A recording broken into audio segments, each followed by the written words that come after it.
Okay, afternoon, everybody. I put together a brief agenda, which I know I emailed to all of you, and I have it posted in the chat. I'll put it there one more time for people who joined later. Oops, sorry. Let me make sure I'm looking at it as I'm talking.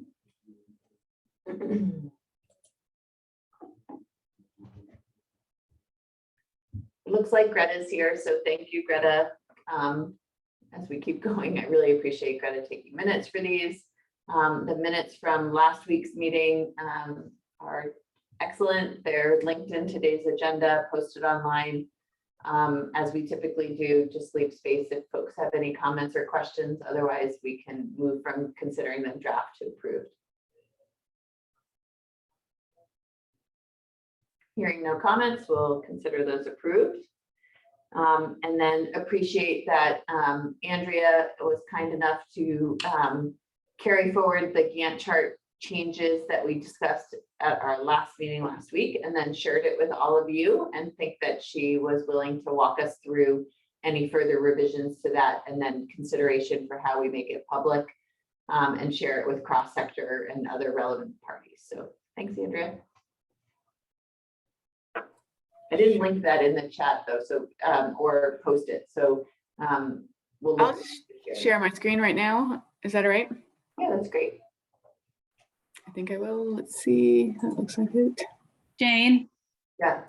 can I probably should have emailed this to you earlier. I'd like at some point, and maybe it doesn't need to be today. I was just blown away by the Climate Council meeting this morning. Really saddened by the fact that we haven't done our due diligence around public involvement. And I'm just worried, we're focusing in on some specific policies that have some specific stakeholder engagement associated with them. And I need to feel more assured that the larger work that the council's doing is going to reflect back to this work around public involvement. Or I think we're just headed into a firestorm.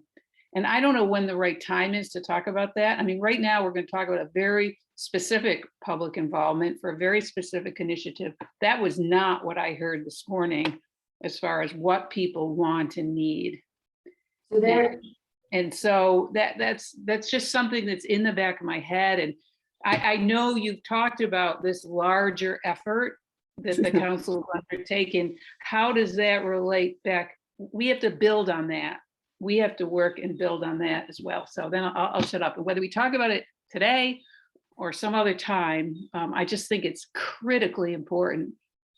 I mean, the heat standard, they were just trying to do some studies on something we've all agreed need to be done and missed the legislature by legislative approval by one vote. And they were, Rich was really, I don't want to say taken to the woodshed, but he was taken to the woodshed. So that's all I'm going to say for now. It's been bugging me since this morning. And I don't want us to run into this same hornet's nest. So I want to just say that I totally hear you, Gina, and we have a public engagement task group, and coincidentally we had a meeting today for an hour this afternoon, and spent a half an hour of that meeting focused on course corrections from the council meeting. Happy to share some updates from that at the end, but I do feel like, and you'll see this also when we talk about the public hearings, for some of us who go to a lot of these different separate but yet overlapping meetings, I would love that just to say that we have a very concerted effort that is to focus on how we do better in that space. And they met today. We have some next steps in that space that we're taking.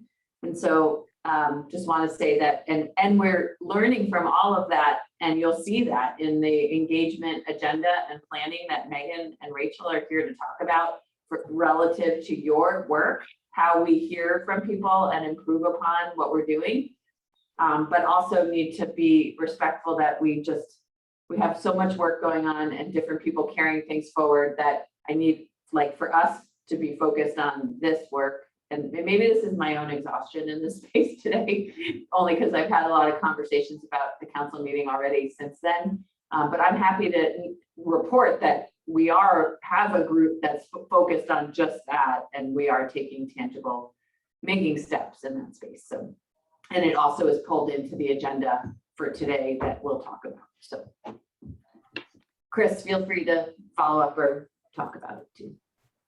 Yeah, just for context, I think part of what happened was, and I think we already learned from what is a good example of what we're trying to not have happen with this work is it was the first chance really for council members and subcommittee members and all to actually reflect on their opinion about what ultimately was attempted to be passed by the legislature. So it's one thing to say we all agreed to it, it's in the cap.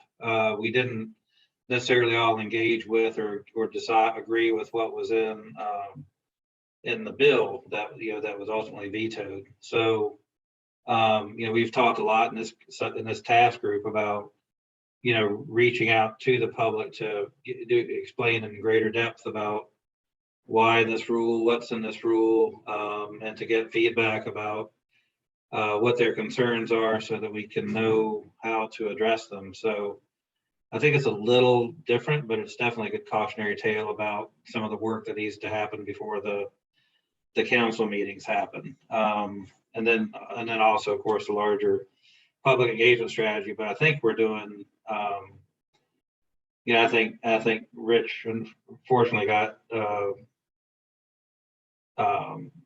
it was a kind of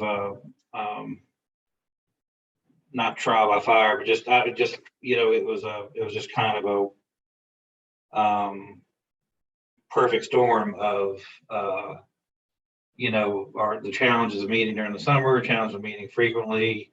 We didn't really set ourselves up to discuss the legislation that passed. It's just kind of more of I think because I'm on cross-sector mitigation too, kind of more of a continuing conversation about the legislation, and it was the first chance that a lot of people had to even reflect on that. So that's just my perspective.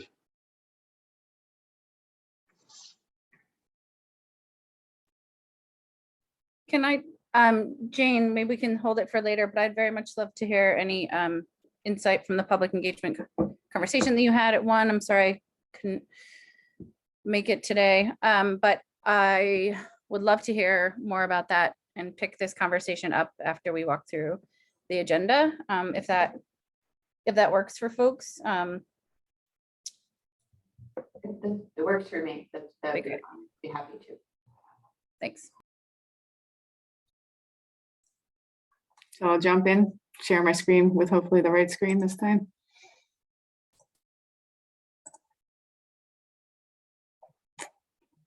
You all see it?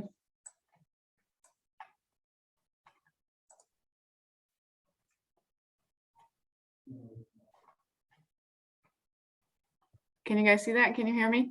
Yeah. Yes. I don't know if I missed a head nod or if I'm like awake and alive right now or not. Okay, so yeah, I sent it out. I'm not sure that anybody added anything into it, but I just wanted to do a quick walkthrough. When I went through it, I had some questions and want to make sure we're understanding what these line items mean. And I am not a professional schedule maker or Gantt chart creator. So some of the logic doesn't flow, and sorry if that offends engineer types. It's not super specific, but anyway, so I'll just start here. The first few lines we went over last week, and it's in the past, the webinars that have happened. So starting with the carbon reduction strategy scope of work that has been posted, of course. We received 2 proposals, so I'll kind of give an update for that. It's on the agenda later, but we received 2 proposals and we'll be reviewing those this week, making a selection by the end of the week. And then I will get back into that down here. But moving into the rulemaking for Advanced Clean Cars 2 and the Advanced Clean Trucks, they're holding a special meeting on the 20th. So I just threw that date in there, not really reflective of how it ties into anything else right there. So I think that's fine.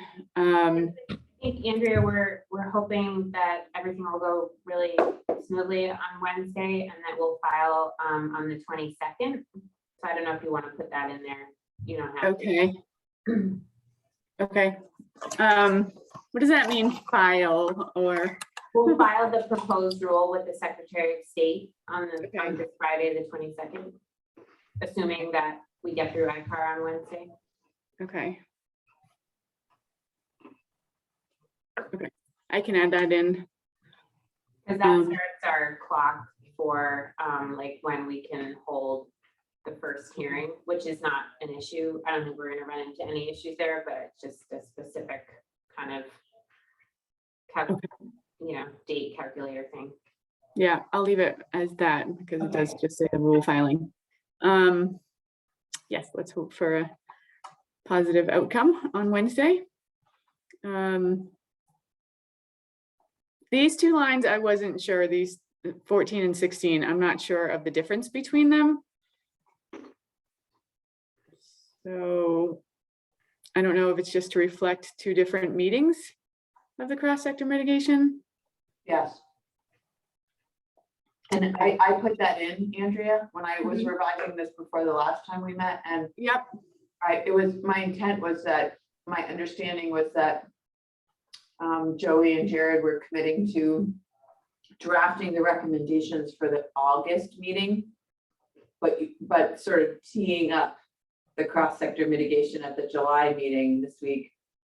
Assuming it's happening, because I haven't heard if it's happening or not. Okay. Assuming it's happening, you're gonna do some groundwork with them this week. And then actually share draft recommendations in August from the task group to the subcommittee. Okay.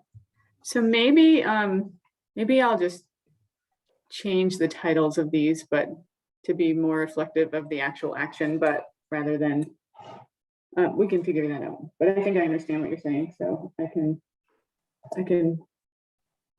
either reread it again and see that it does make sense, or reword it slightly so it makes sense to me, and potentially others. Okay, and then moving on to this line, I'll fix the spelling there, but I tried to just update this based on the schedule that I think Megan passed around earlier today. Starting, it's basically 3 weeks of public comment, right, or engagement. Yeah.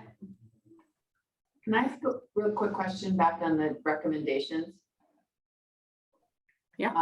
I guess I have a question of this group about how this, like, we haven't gotten to this point ever in a task group.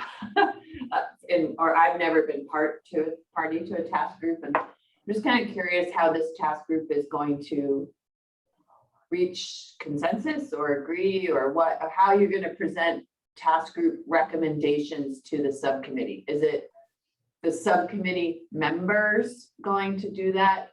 So Joey, Jared, Andrea, I'm just kind of curious, like how and who is speaking on behalf of the task group to the subcommittee? Because I imagine, like, Jared presented some consent, like some ideas of what those recommendations could look like after Joey and Jared spoke.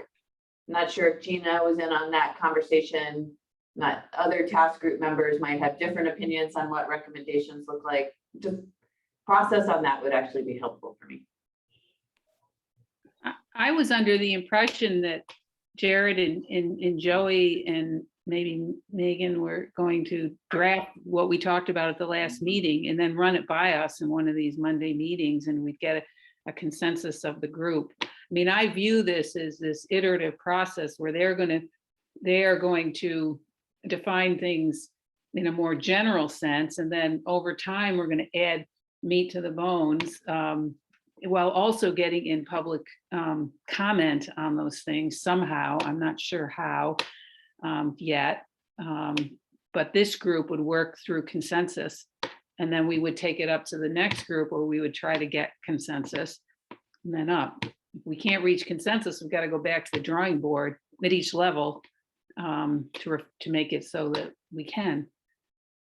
That's pretty idealistic, but that's what I thought was going on after our last meeting.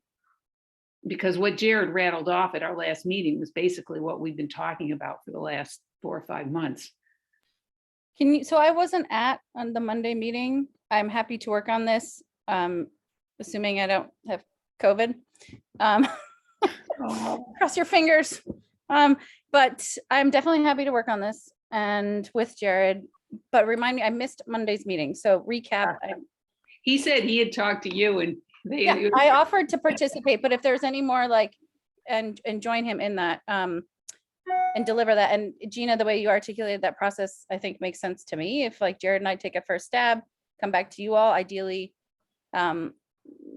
next Monday, after informed by a conversation on this Thursday with cross sector, with something that we can have a conversation about with this task group on Monday as a starting point. I mean, a lot of the work's already been done in the memo. You're Yep. changing it to, these are some ideas to, here is the beginning of a proposal. Yep. With the understanding that none of the heavy duty research has been done yet. We need to do that. So we're teeing it up so that when we do get the funding, or when VTrans, enters into the next phase of the second phase of the study, we'll make sure we've got things kind of defined and ready to put into that second phase of the VTrans study. And that's how I view it. Yeah, I Gina, that makes a lot of sense to me.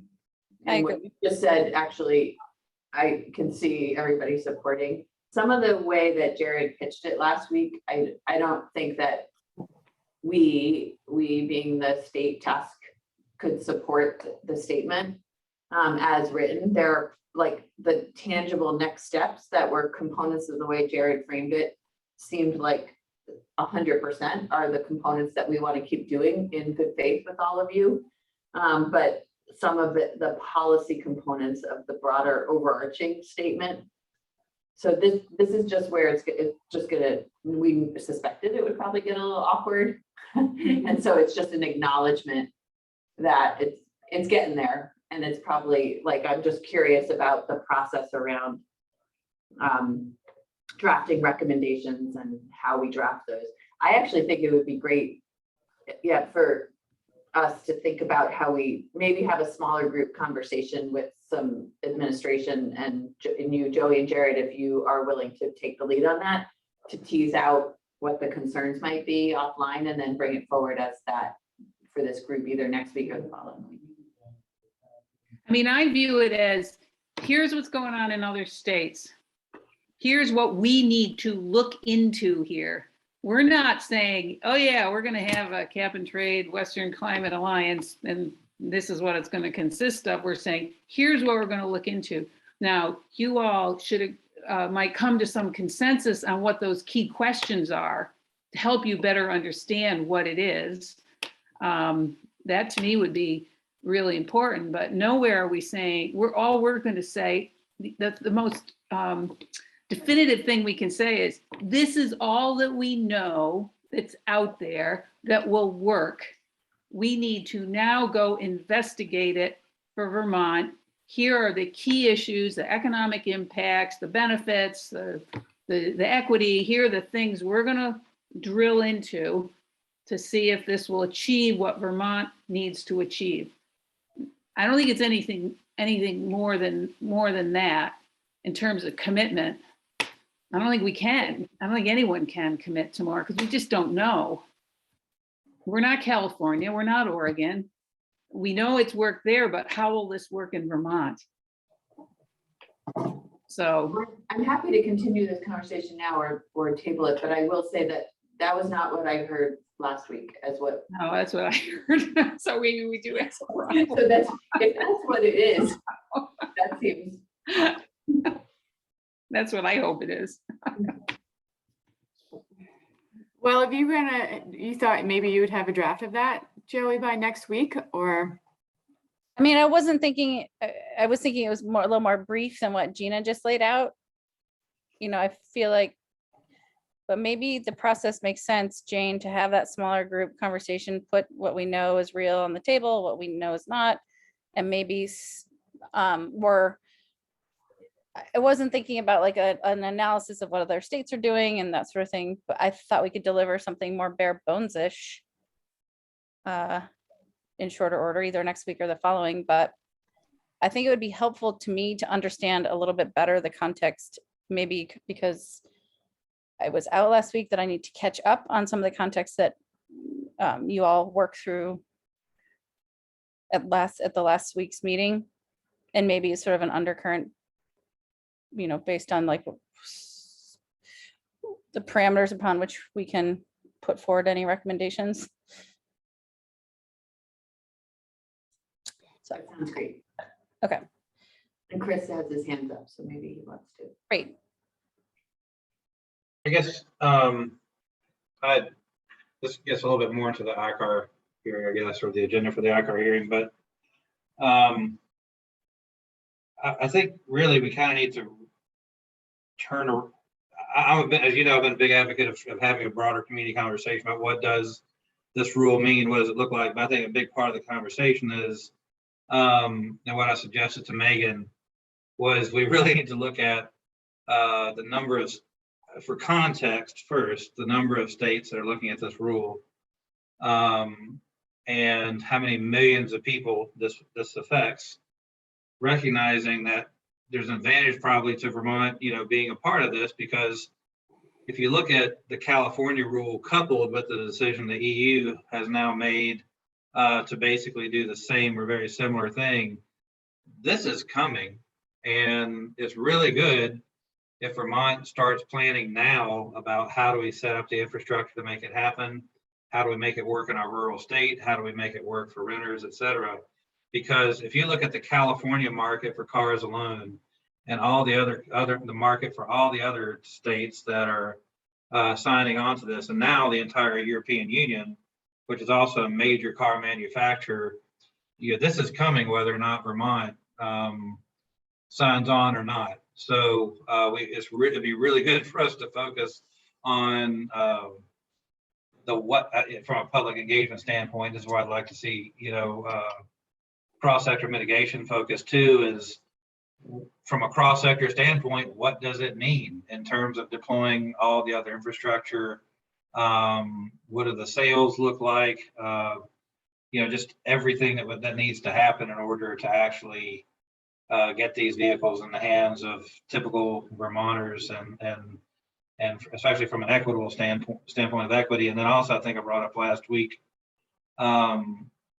maybe revisiting our incentive programs as well. There's research about how to have the most impact, and I'm trying to remember the name of the group now, but basically looking at gasoline super users, that the incentives tend to go to the wrong people, not necessarily the people who drive the most miles and use the most gas and have the most fuel inefficient vehicles, and instead looking at how do you restructure those incentive programs. It's my understanding in California they're starting to revisit their incentive programs too, because of this research about how to actually make an impact on those producing the most emissions. And those people tend to also have lower incomes, drive less fuel efficient vehicles, so it gets squarely at equity and justice issues too. So I guess I'm hesitant to volunteer, but from a cross-sector mitigation perspective, there are just so many pieces that need to be in place to actually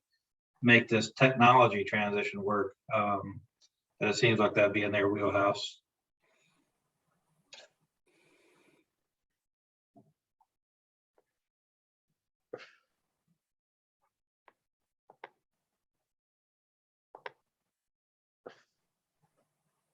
I stunned everyone into silence. Sorry about that. I think we need to hear from Megan and company here and find out what's going on.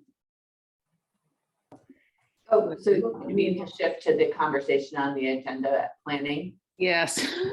Okay, well, But we should wrap up this issue of the work that, it's unfortunate that Jared's not here this week, and so he and Joey need to. Well, why don't we agree that maybe Megan, Andrea, Joey, and Jared and I could actually strategize in a first small meeting about actually the drafting of recommendations and process around that, Yes, so that we could have a more detailed conversation around that process at our next meeting. And actually, if we make any proposed changes to the Gantt chart based on that process and time specific details, we could do that for next week's meeting. for next week. So you guys would meet before next week. Sure. As long as Joey doesn't have COVID and Jared's available. Well, I can zoom in. Yes, we can do that. That sounds like a good process. Thank you, Jane. You look like you're in Michigan, Joey. I am. We drove here yesterday for my dad's birthday party, which we will now be missing. Yeah. Anyway, it's his birthday today. Wow, I waved at him. That's great. sorry. But regardless, the sort of task at hand will be that we'll work with this group to put forward draft recommendations for the August council meeting, informed by a process we discuss, and the July subcommittee meeting if it happens as well. But that's the goal. That way we have some draft recommendations to really bounce around and think about how we advance across the finish line with the council this fall. You said an August council meeting? August subcommittee meeting, Okay. And Okay. as far as Chris's comments, I want to hear from the DEC crew a little bit, and before we go back to what Chris was talking about.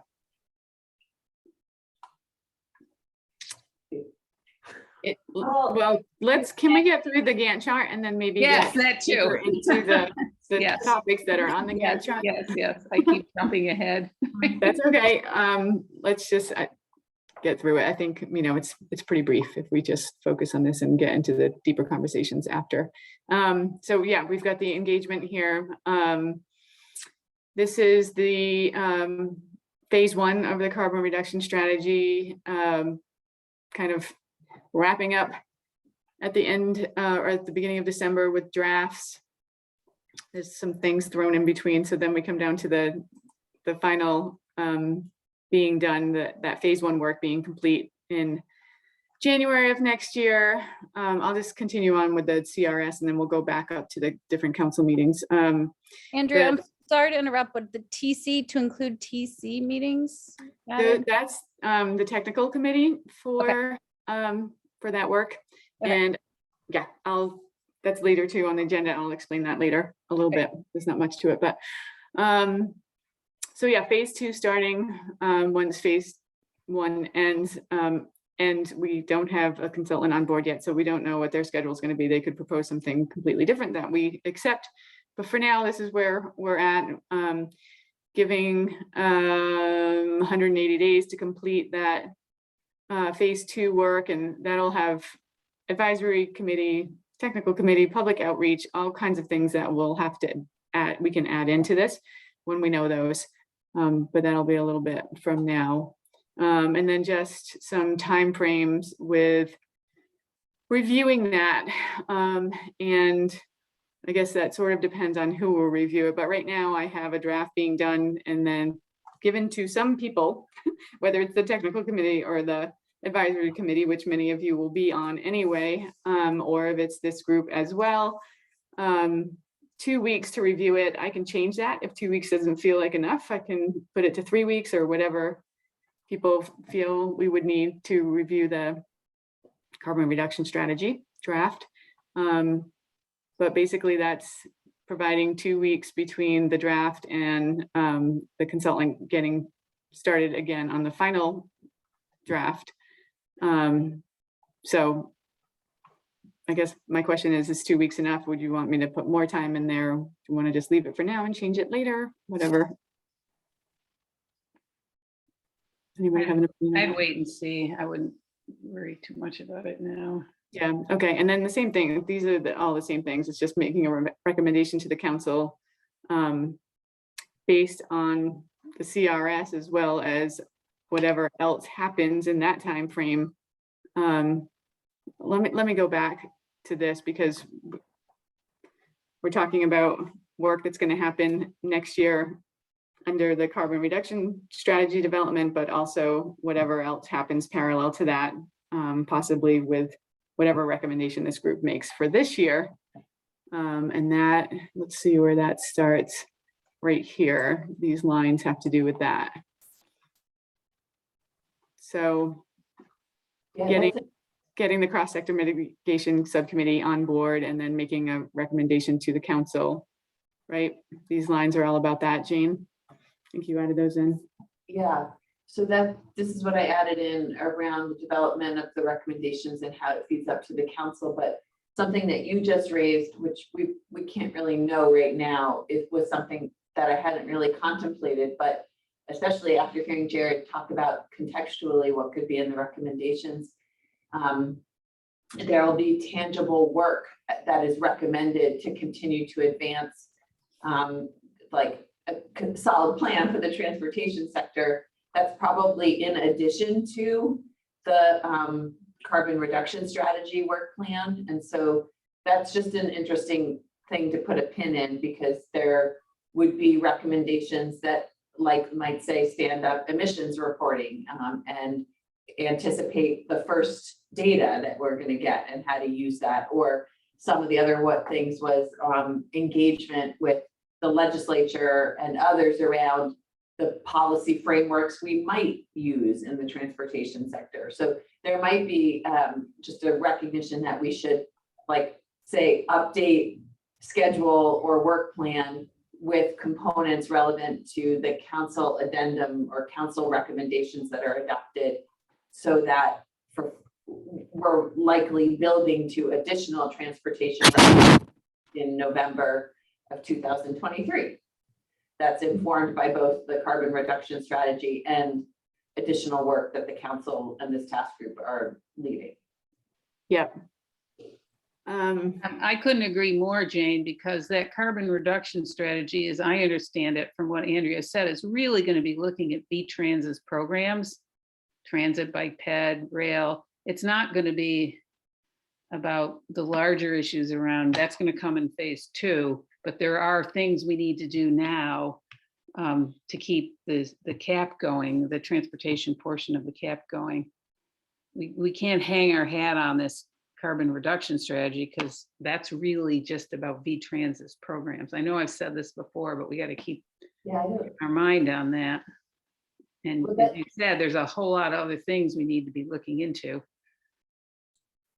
Just, it really, I would just want to make the case that it's actually not, like, and Andrea, you can probably do this better than me. Like, the phase 1 is all about the AOT programs, but phase 2 is exactly. Oh yeah, no, that's what I'm saying, but that's not for another year. That won't start till next year.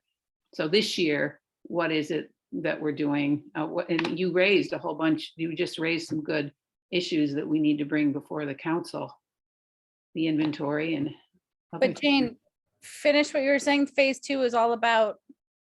Well, this is where, like, I would imagine we will have, like, discussions about, like, what these recommendations look like, because I think one of the, like, what I was hearing from Jared last week was that there was perhaps a momentum to develop a recommendation that spoke strongly around a policy statement that said, we don't know what the right regulatory framework is, but we know that we do not have a high confidence in meeting our transportation emission reductions without adopting either a performance standard, a cap and vest, or cap and reduce.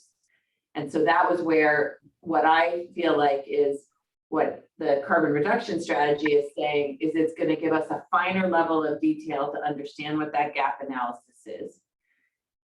In all likelihood, it's probably going to say we're not going to hit our emissions reductions target, but I imagine there are a suite of counselors who are going to hear that we're looking at that more fine-grained and say, well, we can't really say quite yet that we need a policy framework, a regulatory framework. We need the analysis done to clearly state what the gap is and clearly state that we can't do it through existing programmatic levers.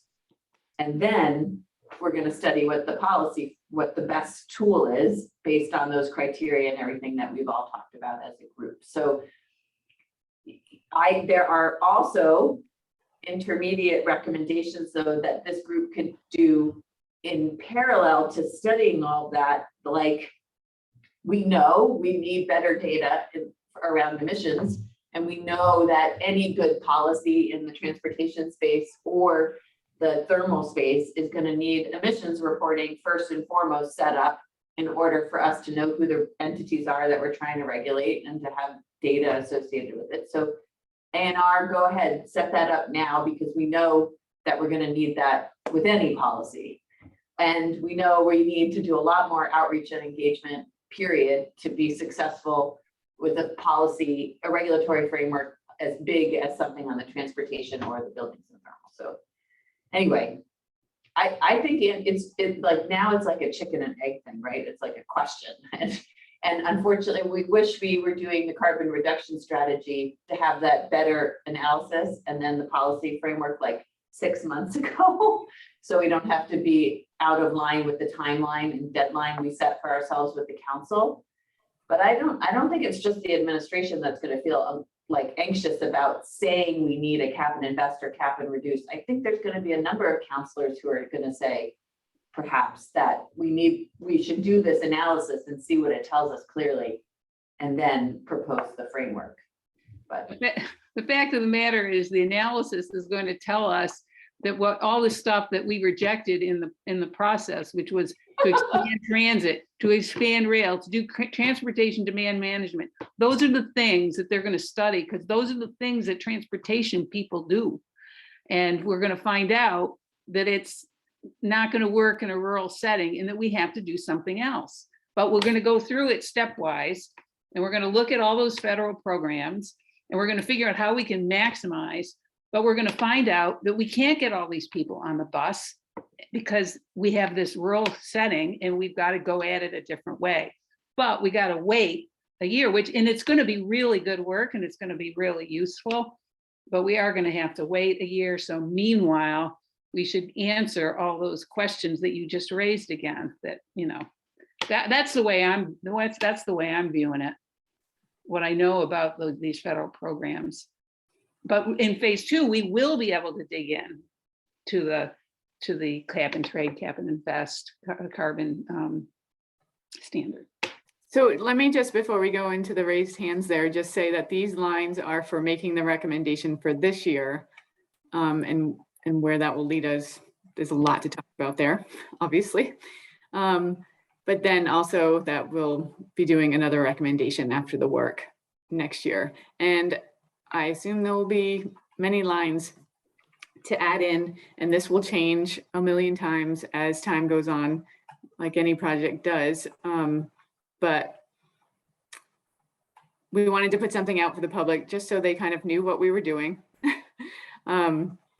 So what information should that include? We can leave it as it is. We can always post it as draft forever if we want. I just want to get to that point of the conversation where we say, what are we using this for, and where is it going to go, and what does it really need to look like? And does anybody have any input on that?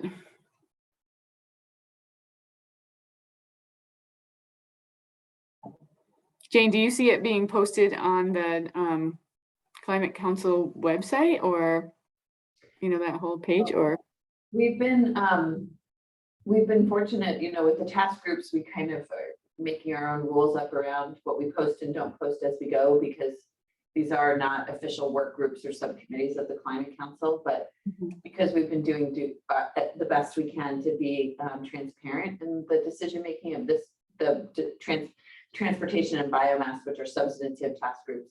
I think it would be great to call this a work in progress, but post it as a schedule for the work of the transportation task group, if folks are supportive of that. I would be supportive of that, and make it a draft and take the acronyms and write out what they are, and maybe link to, like, in the CRS, link to so that people can read about what the carbon reduction strategy is. Yeah, call it like, yeah, working draft timeline or something. And I think this is a good start. And I do want to get to Jane's comment. I know Megan has to leave, but I don't know, Sebi, you had your hand up first, but I just wanted to sort of respond to what you're saying, Jane, and, you know, just wanting to think about all the things that we recommended in the initial climate action plan. We know that the climate action plan doesn't add up. So it certainly doesn't add up now with that clean heat standard or transportation climate initiative. We also made recommendations that we should potentially still follow through on, like, you know, examining. So I guess you were talking sort of about what council members might support, but ultimately we need to be working in service of the statute, which nothing adds up now.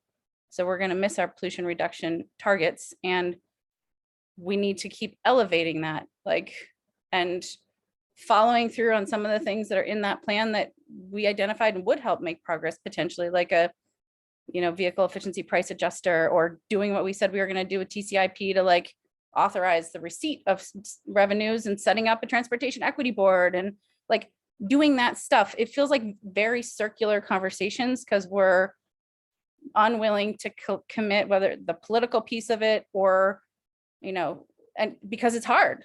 Like what we're trying to do is very hard, it's costly, it's complex, and it's not going to be easy. But I'd like to move beyond the circular conversations and actually move something forward. And I think the carbon reduction strategy is going to be very helpful, but I don't think it's going to be sufficient.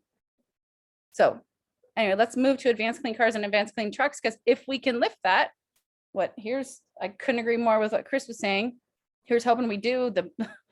The world is going this direction. Let's bring Vermonters along, and Rachel and Megan look forward to hearing how we can do that in the most equitable way. So if we can move there, that'd be great. But Sebi, I cut you off. Did you have anything that you wanted to offer as you so articulately do?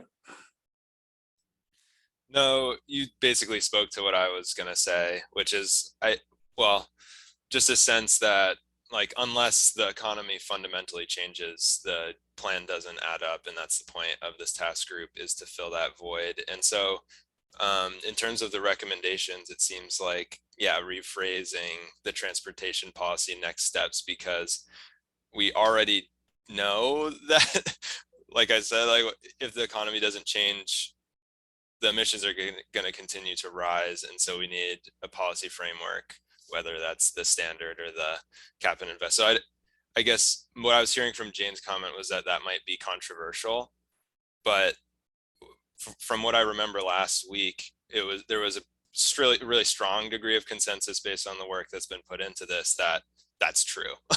Like we're not going to meet our transportation emission reduction requirements under the legal and moral requirements without a framework such as the standard. And this idea was using the leverage of the Climate Council to push the conversation forward, recognizing that like we're not the legislature, et cetera, but maybe the legislature with some coherent statement from us would take something up and investigate it more and have that kind of research go into it. So I think I added to the talking in circles portion, but thanks Joey for queuing me up.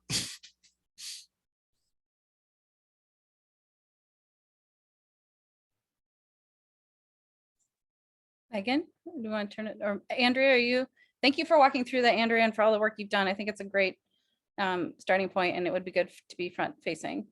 Thank you.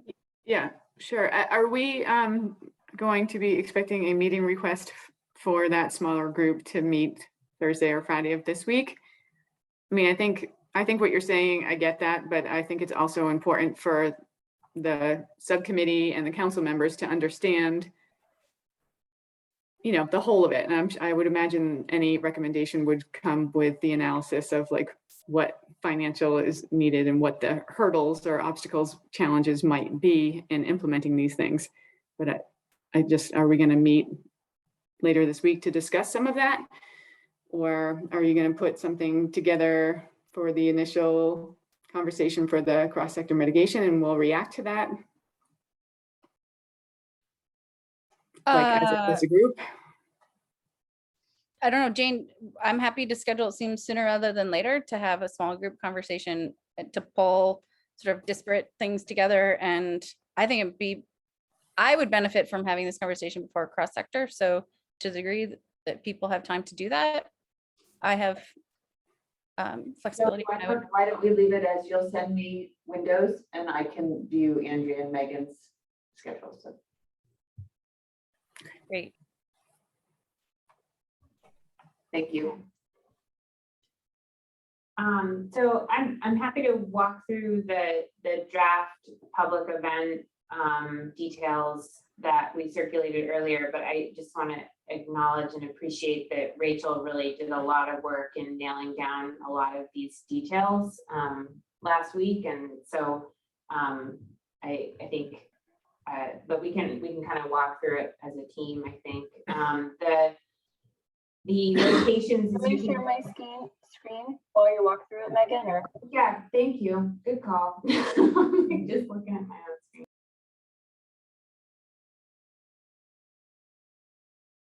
Is that showing up for folks?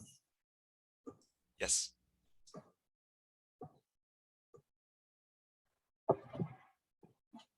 Megan, you're on mute if you're talking.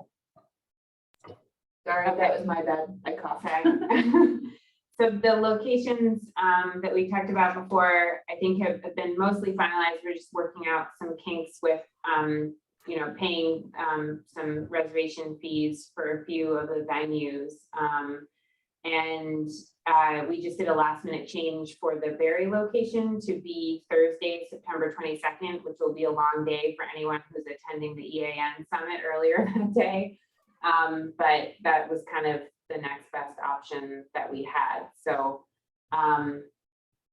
so that's our list of venues at this point. And I just want to say thanks to Chris for helping get us connected with all the RPC folks across the state to nail down venues.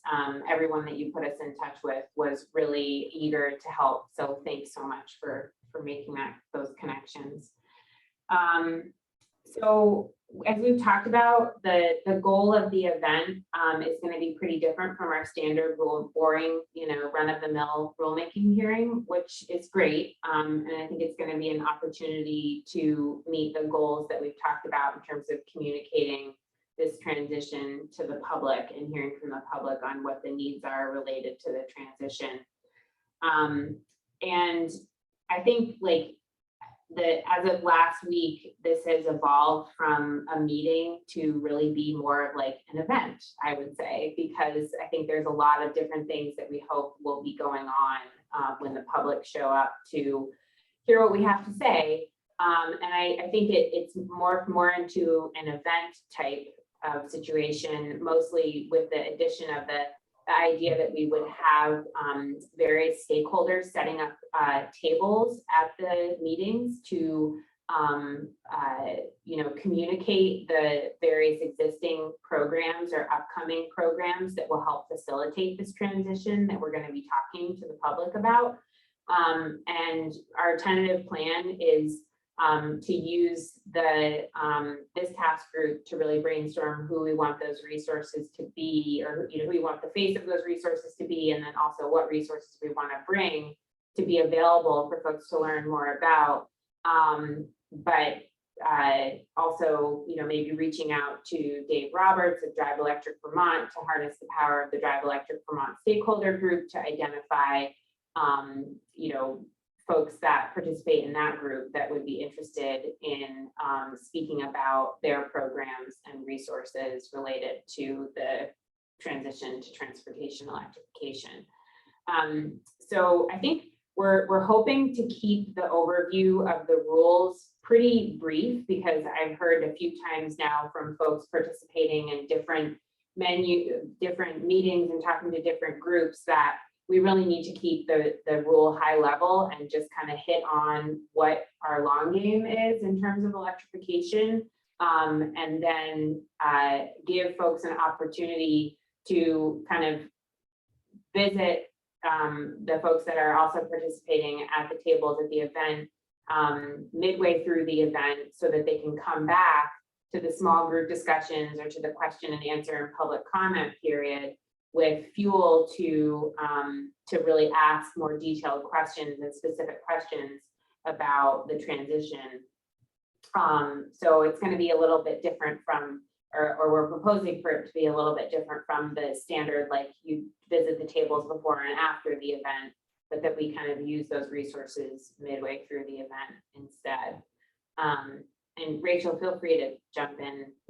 Yeah, I'll just share that a lot of this outline and kind of proposal is based on feedback that we got from Just Transition Subcommittee. I think even the idea to treat it more like an event than a meeting and to broaden the scope of like what could be discussed was a big takeaway from kind of those interactions. And we worked with a facilitator in that setting to try to maybe shape what could be a meaningful discussion. And I think that the big feedback we got is that, you know, us, Megan and I having a PowerPoint where we walk through every element of like the whole, you know, the rulemaking would not be a good use of folks' time. It's not to say we're not available to do that. And we've talked about even having a maybe a separate kind of either information session or more technical kind of stakeholder information session that would be kind of outside of these meetings to try to make sure we're maximizing, you know, the use of time, which is to figure out how, you know, everyone can benefit from the rules and what this transition would mean. So just wanted to add that. But I'd be glad to, I think folks have this in front of them. I could scroll through. I think one of the places for feedback from this group is about, you know, what kind of information we can provide about existing resources in terms of programs.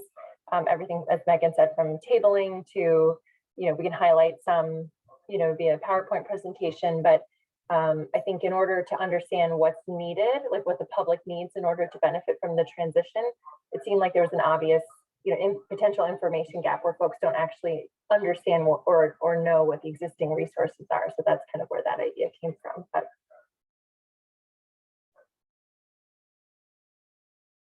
Chris, I think you had your hand up first.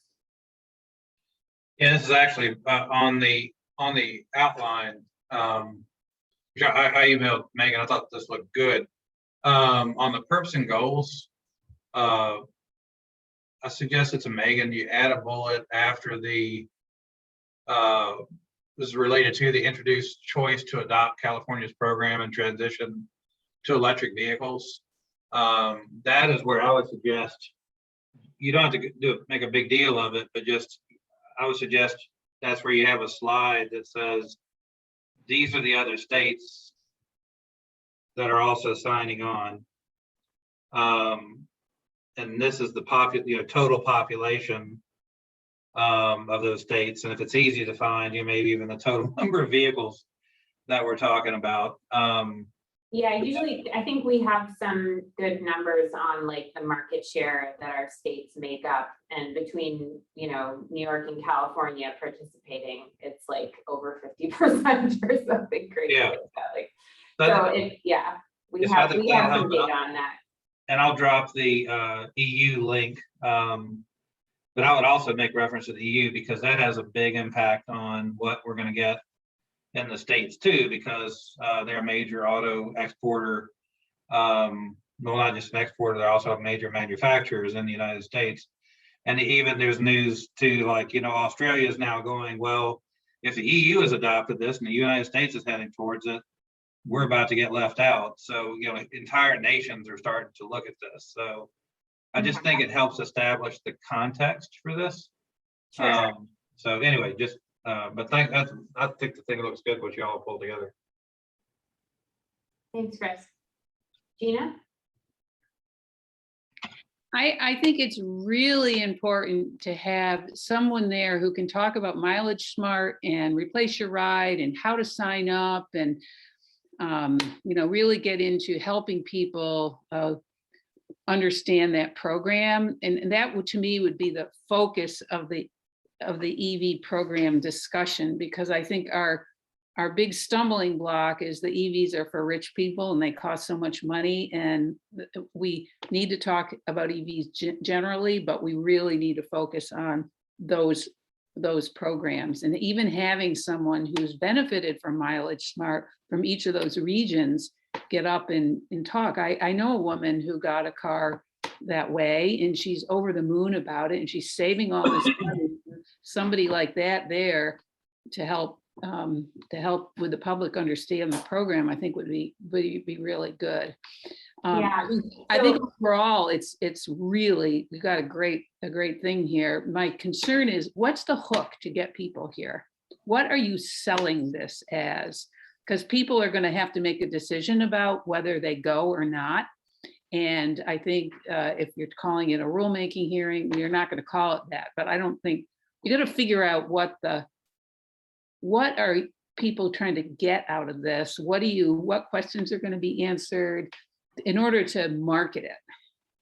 So I kind of see that as, I think that's a really important question. And in some ways, I think that once we can kind of maybe agree on that this is a meaningful conversation, then I think the next question is about outreach. And that's a big part of what we're going to talk to the Just Transition Subcommittee about on Thursday is, you know, how can we make sure this is meaningful? So this is, I think we're trying to focus just on, are we on the right track in terms of this direction? And then I think, yeah, we have a plan to try to get some input, because I think outreach, as we said, is important.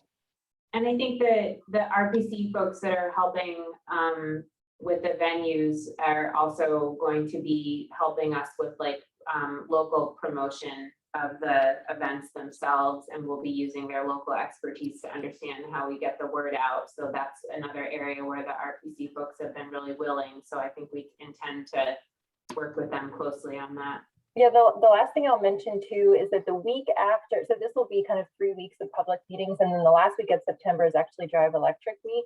And so one of the things that we could really use some help with is, you know, maybe this is, you know, reaching out to the Drive Electric stakeholder list, which we kind of had on our list. But if somebody could help plug this into that framework that, you know, as there's kind of Drive Electric events being promoted through that, you know, that are kind of already underway, that maybe mentioning these dates or getting these on calendars that are kind of part of that conversation might be really useful and relevant as like a tangible way that, you know, kind of leading into that. So that's maybe part of the broader public conversation for September that we would maybe want to tap into. Yeah. Can I offer just a couple thoughts? This is great. Good input from Just Transitions. Love the idea of an event. I think this generally looks really good. You know, not wanting to lengthen it too much, but it does seem like important to sort of contextualize for people, like what is the legal requirement of the Global Warming Solutions Act and why are we doing it? It's not to impart pain on people, but it's to do our part on climate and get us off this roller coaster of, you know, imported fossil fuels and other things.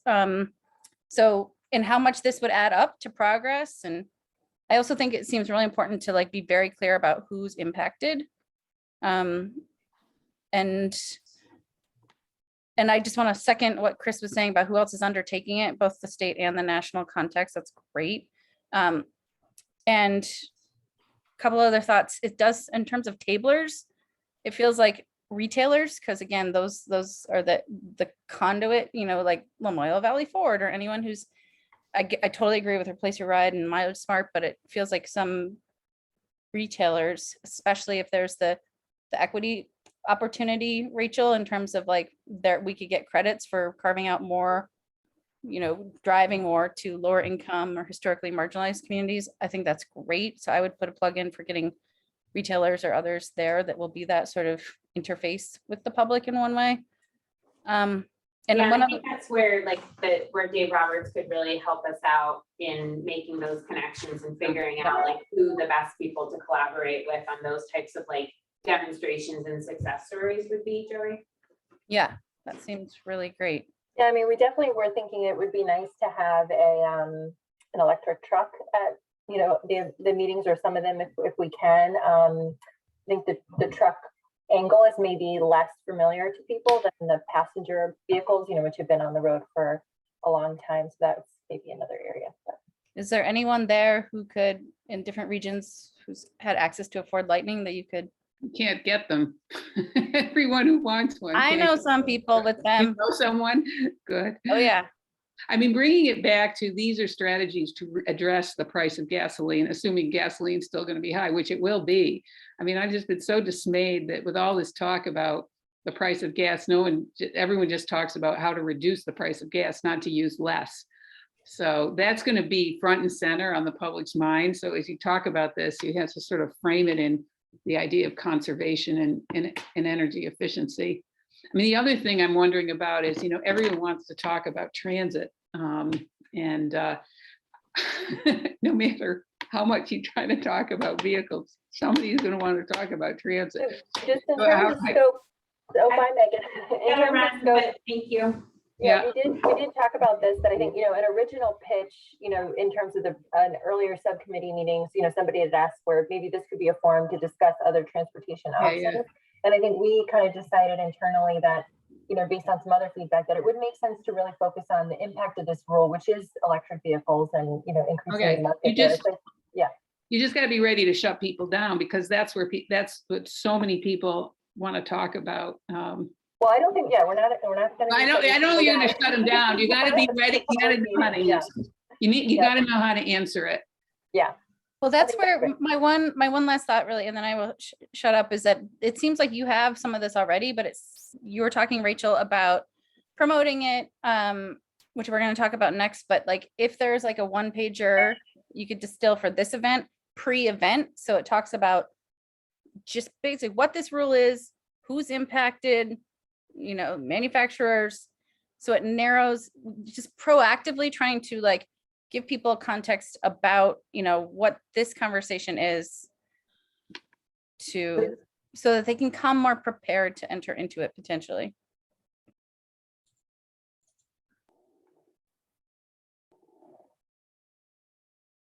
I was just gonna say that at the public engagement task group meeting today, we talked a lot about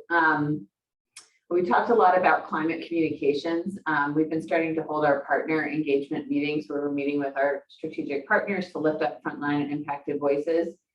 And what we're hearing consistently, which helped us develop this agenda, is actually like really simple. And they'd like us to put forward a communications piece around these transportation hearings for this fall, and work with them through our new communications director here in A&R to develop that. So I was going to follow up with Rachel and Megan about that, but there'll be some specific components about the rule likely that gets fed in. But I will just say what we're hearing loud and clear from the voices that we're specifically trying to lift up for these hearings as required by the GWSA is that like less is more. So like they don't want to hear about the GWSA. They don't want to hear about the Climate Council. They want to hear about like what are the programs that help us take advantage of this and help identify those gaps. And so we're starting to try to tailor that, but we are going to put together a communications piece and I'm happy to share that with all of you.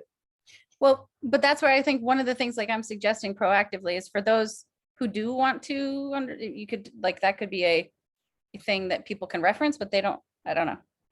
Well, I think so. Just in terms of the nitty gritty of the rules, if like people, maybe stakeholders or industry stakeholders or others want to really dig in, I think that's where we want to create maybe an outlet or another space where we can have that. So that these meetings can be about maybe the more high level conversation. But yeah, I think we're still, definitely open for feedback. This is the kind of the purpose of these meetings. The one other thing I'll just mention is that I didn't flag is that we're, in terms of, I put on the screen some of the feedback or support that we could really use from this task group is A, kind of identifying existing resources, but also B, identifying existing kind of planning processes or other plans that are in development where we could, funnel this. We're going to get a lot of comments. And I think they'll be about the rule, but also about the transition. And so figuring out how we can also kind of harness that feedback and channel it into other planning processes. So that's some feedback. So I'll just leave this here. Folks have this agenda, and maybe Jane, and we can think about a way to collect information. You can definitely be in touch with me and Megan. But I don't know what your timing is, Jane, for how long this meeting is. But. Oh yeah, well, this goes till 5, but we mostly it would be really as we start to put together a list of voices that we want there, like communicating around the programs that exist to help with this transition.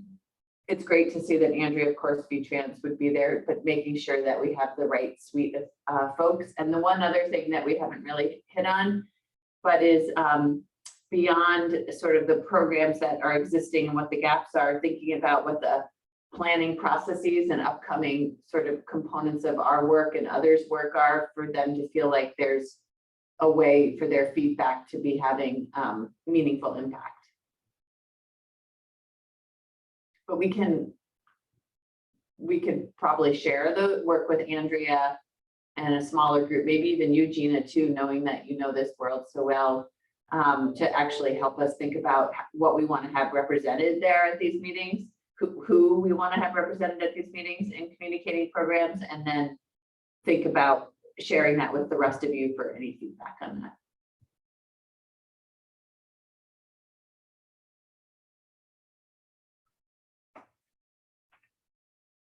You're referring to state planning processes, not local or regional, or both, or all. Yeah. I can unmute. I mean, I think, I think one of the things that we heard from just kind of reflecting on the just transition kind of feedback we've gotten is that, like, A, we heard they want a broader conversation about this transition, but B, also, where's this feedback going to go? Because obviously we can't change the stringency of the rule. And so we need to know, whether, folks are interested in this transition. And then if so, some of the more specific feedback about the complementary programs, I think we just want to understand that, as we're absorbing all of this feedback and comment and information, that we know how that, and can maybe even share how that can be built into and considered as these future plans and policies. And maybe it's just that this task group even makes a commitment to review the comments from the meetings and to digest it. And that could even be one deliverable that we commit to, that this, this is going to go, this feedback's going to ANR, but it's also going to be absorbed by the transportation task group and V-Trans and other, we could think through how to present that. Yeah, I think that's really important. I mean, the worst thing you can do is ask people to comment and then not pay any attention to what they're saying, or don't use it in any way, or don't have any explanation for why you did or did not adhere to what they were suggesting. So I think it's really good that this group hears back and explaining how we are shaping these policies to get to the goals. I would sign up for that. I think that's really something tangible that could come out of it. If the rule itself, there's not much people can comment on. So therefore, these meetings are kind of the purpose is feedback to the CAP, as well as for the rulemaking. And perhaps that's somehow the messaging around what it is. I'm just throwing that out there. So does it feel like we should have another, just sort of, Sue Mintner is probably happy to help us too with capstone programs. Andrea and Gina maybe have a smaller conversation to make sure we have the right folks around the table for the tabling transportation component of programs here. Yeah, definitely. I don't know if Patrick was able to join. He had some family stuff he had to attend to. So Patrick Murphy at V-Trans too, include him because he is overseeing all of these programs. Yeah. Yep, there he is. He's here. Ah. Okay, we'll include him though going forward. And appreciate that folks generally think we're on the right track. And we do have a Just Transition Subcommittee meeting this Thursday where we'll sort of hone in those questions at the bottom with them as well, to really think about how we can use their networks to get out communications about these events.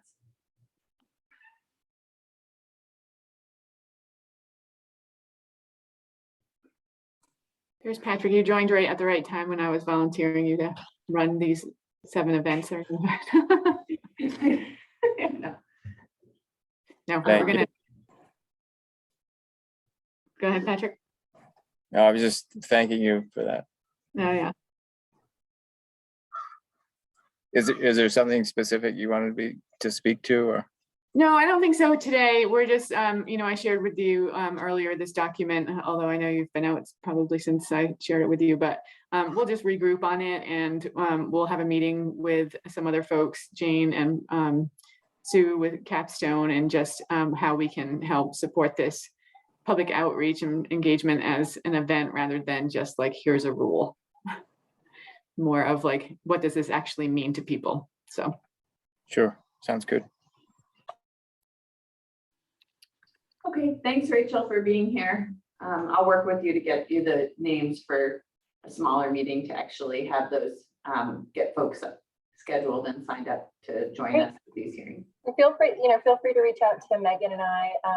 We are actively taking all of this feedback and trying to shape the meetings to match what we're hearing. So, the more you can provide input now, I think the better the events will be, and we'll have more meaningful conversations. So appreciate everyone's time.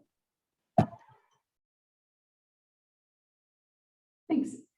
So Andrea, if we have a few minutes, it'd be great for you to give an update on the proposals, the closing of the request for proposals and what you got for the carbon reduction strategy. Yeah, it'll only take a couple minutes. So we got 2 proposals. We only have 4 consultants on our retainer contract. So 2 proposals, we'll be reviewing those. A team of folks at VTrans will be reviewing those this week and making a selection for a consultant. And then I also hope this week to send out, it might be this week, it might be later, sort of the invitation to many of you and other people to participate in the technical committee and the advisory committee, sort of describing what this work is and what the role is and why specifically we'd like your participation on it. So that's kind of where we're at. Was there anything else on the agenda? Let's check.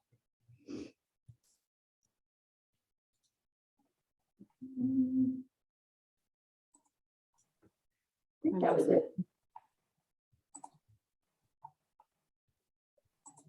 Yeah, that was it. Just an update, and maybe just before it's time for public comment. I'm not sure there are a few people who are with us today, but I'll just say briefly, just to circle back to the broader public engagement conversation. The public engagement task group hasn't ever really.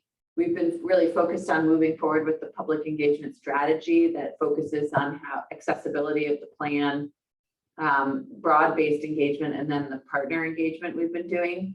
But today really highlighted at the council meeting also really the work we need to do to reconsider how we run council meetings and public comment. And so we've been thinking about how we readdress those meetings. Obviously, everybody probably appreciates that council members are really busy and it's hard to schedule meetings, period.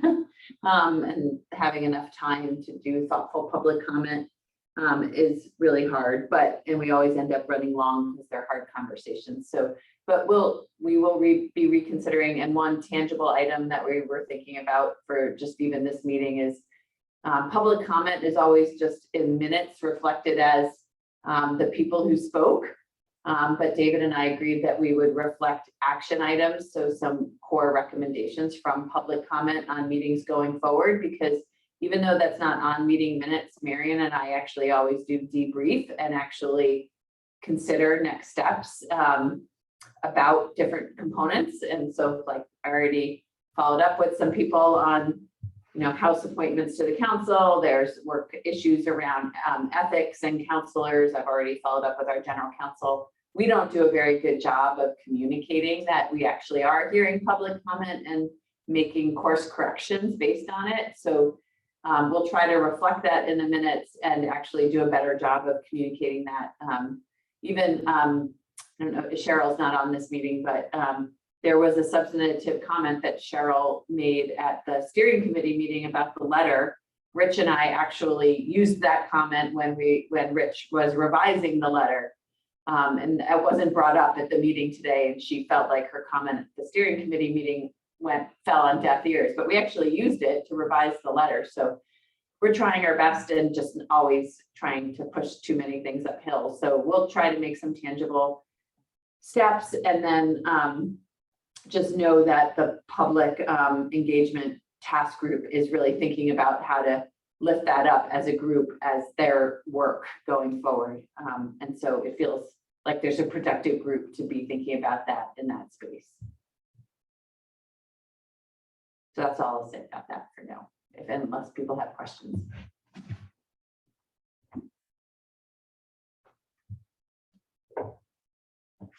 With that, is there any public comment today?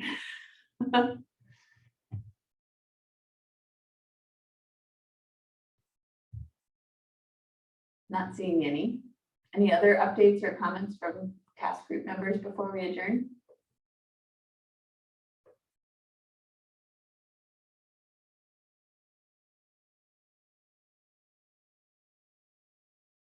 Okay, well, thanks everybody for being here. Appreciate it. Appreciate the work. We'll see you all soon. Thanks all. Jane. Thanks, everyone. Thanks, everyone.